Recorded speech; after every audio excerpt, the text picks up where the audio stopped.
Narsingdi ঘোড়াশালে BNP নেতা মহিউদ্দিন চিশতিয়ার অসুস্থ শাশুড়িকে দেখতে যান দলের স্থায়ী কমিটির সদস্য ও সাবেক মন্ত্রী ড মঈন খান দম্পতি। শুক্রবার বিকেলে ঘোড়াশাল পৌর এলাকায় তাদের বাসভবনে গিয়ে অসুস্থ নারীর শারীরিক অবস্থার খোঁজখবর নেন তারা। উপস্থিত ছিলেন স্থানীয় বিএনপি ও অঙ্গ সংগঠনের নেতৃবৃন্দ। বিস্তারিত থাকছে এস আলমের প্রতিবেদনে।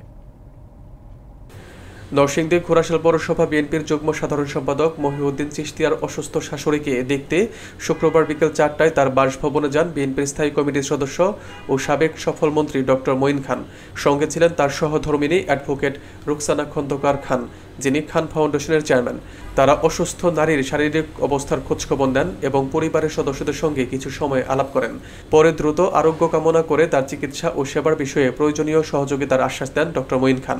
এ সময় স্থানীয় বিএনপি, যুবদল ও স্বেচ্ছাসেবক দলের নেতাকর্মীরা ফুলের তোড়া দিয়ে ড মঈন খান দম্পতিকে শুভেচ্ছা জানান।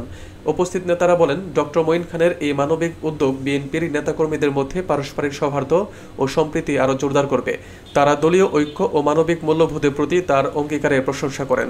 ড মঈন খানও দলীয় নেতাদের সংগঠিত থেকে জনগণের পাশে থাকার আহ্বান জানান। পুরো সফরটি ছিল একান্ত ও সৌহার্দ্যপূর্ণ পরিবেশে সম্পন্ন।